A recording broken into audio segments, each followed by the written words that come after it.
So the three agents of the AIA that go out on a mission called Tiger by the Tail are a tiger called Baga. His agent number 002, and he's really dangerous because he has a license to kill. The next agent is a black-faced langur whose name is Kela. What's his number? 003. He doesn't have a number. His number was taken away in disgrace after the incident of the exploding mangoes. And the last one is agent number? 11. Agent number? Yes. 11 and a half. Rana, unfortunately, is 11 and a half, and he gets stuck with the number 11 and a half, which he's very unhappy about. He wants a full number. Okay, so this story is about them going out on a mission to save the tigers, because tigers are vanishing from all over India. Okay, so I'm going to read you chapter number 1, and after that we will have a tiger crossword. And anyone who gets the crossword right gets a present. Tiger by the Tail, chapter number 1, what's in a name? No one really expects a tiger on the doorstep when they open the door in the morning, nor do they expect it to speak. The tiger was big and fierce and looked very real. He yawned, all yellow fangs and awful morning breath, and said, "Hey kid, it's been a long walk. How about breakfast?" Rana shut the door and turned and walked back into the kitchen where his grandfather was burning the breakfast toast. He sat down at the table feeling a little dizzy. "I think I just saw something. Mr. Singh stealing our newspaper. I've suspected for some time it might be him. I'm planning to invent a trap." "No, Dadaji, something that's not there." "Like a hallucination?" Grandfather always enjoyed the unusual. "Was it an awful vision of warning? Was it pink elephants? Did you see double?" Rana took a deep breath. "I thought I saw a tiger and he talked to me, and I understood what he said." For one very long moment, Dada stood frozen. Then he asked, "Did the tiger seem very angry?" "No, just hungry. He asked about breakfast." "Good, I'll put on some more eggs, a dozen or so." "Dadaji, it's not a real tiger. He spoke to me. Tigers don't speak." "Of course they do," said Dadaji. "Well, I understood him, which is not humanly possible." "Of course you did," said Dadaji. "I taught you jungle speak before I taught you English. Did it while you were a little kid. Children lose their ability to learn jungle speak, the common animal tongue, past the age of 3. "What are you talking about?" asked Rana. "Is this one of your projects?" "Sort of," said Dada. "I'll explain it all in a bit. But meanwhile, we have a hungry tiger to feed. And yes, you can understand what he says." "Do you speak jungle?" asked Rana. Dadaji shrugged. "Jungle speak? Of course. Along with 17 other animal languages, including mongoose and monkey. Crow is not fit for company, absolutely riddled with bad words. And sparrows can barely manage words of 2 syllables. Snake, however, is extremely sophisticated and as close to Sanskrit as is possible. Jungle speak is the common language animals use when they have to talk to each other. Not very sophisticated, but it gets the job done." Of all the thoughts that were struggling in Rana's head, the one that swam to the top was of absolute relief. Then I'm not nuts. For some time now, Rana had thought he was going completely crackers. It had begun with a neighbor's dog, who stopped at the door to ask if he could borrow a few biscuits because dinner was late. Then on the way to school, a couple of pigeons said, and told him he should have washed his shirt and his socks were a disgrace. It was an utter relief to learn that they were all connected to one of Dada's projects.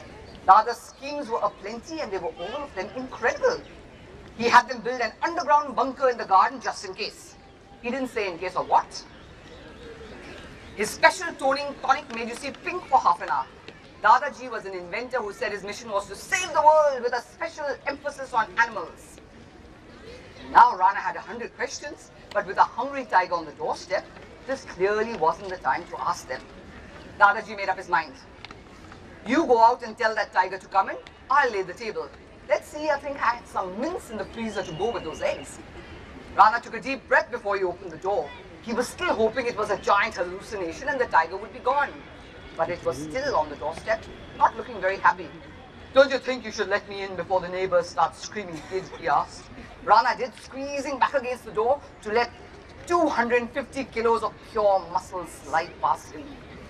And Dada looked very nervous as the tiger flowed into the kitchen. The two of them regarded each other. The tiger gave Dada a slow yellow look that burned dangerously. Then Dada said, "Hello, Baga, didn't expect you to see you again so soon." "Quite," said the tiger. "It's only been 11.5 years. I remember it like it was yesterday. One moment I'm sleeping, the next I wake up in a cage. No signs of the traitor who tranquilized his best friend while he lay asleep." His whiskers trembled as a low growl rumbled from him. Dadaji hastened to the table between him and the tiger. "How did you ever get out of the zoo?" he asked. "Picked the lock with my claw. Took me about 5 minutes. You taught me how, along with a whole lot of other things that tigers shouldn't know." "If we're going to talk about old times," said Dadaji, "perhaps we'd better have breakfast. You are much calmer on a full stomach." The growl grew louder. "You walked out on me, old man. You tricked me and cheated me and left me." "There were extenuating circumstances," said Dadaji. "I can't imagine what," said the tiger, extruding one claw at a time. The tension was terrible. It was broken by an enormous sneeze. Achoo! Rana almost blew himself backwards out of the door. He sneezed again and again. "I'm so sorry," he said, wiping his dripping nose on his sleeve. "I'm allergic to cats." The tiger turned his slow, burning look on Rana. "Is this the kid?" he asked. "Yes," said Dada. "Still looks like a bit of a frog." "Excuse me," said Rana, "a frog?" "He never told you about your name?" "My name is Rana. It means royal." Dadaji cleared his throat. "Actually, you were named after a famous Indian species. You see, I wanted you to grow up brave like a tiger. But Baga here thought, I thought you looked like a frog." "So I found the perfect solution," said Dadaji, beaming. "Rana tigrina, one of my favorite species." Who knows what a Rana tigrina is? "It's a bullfrog." "You named me after the Indian bullfrog?" Rana could scarcely believe it. "What's wrong with bullfrogs?" said Dada. "They can leap 10 times their body length." Rana was about to argue when the tiger coughed, quietly but menacingly. "Fascinating, I'm sure," said the tiger, "but not quite what we came to discuss." Silence fell again. Rana felt a huge sneeze coming up. As it exploded, the tiger moved. With a sudden movement, he leapt across the table. But Dadaji moved as fast. He stuck his wooden leg up in the air, hit a button, and a spray of liquid hit the tiger in the face. He coughed once before falling across Dadaji, fast asleep. "Extract of morning glory," said Dadaji. "That will keep him unconscious for an hour." The last sneeze had cleared Rana's nose. "What on earth was that?" he said. "And from your leg? Why is a talking tiger mad at you? How come he can pick locks? Where were we 11.5 years ago?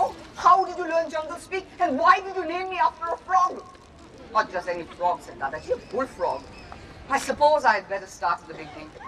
"I can't wait to hear the story," said Rana. And then Dadaji tells him the story of how he started the Animal Intelligence Agency.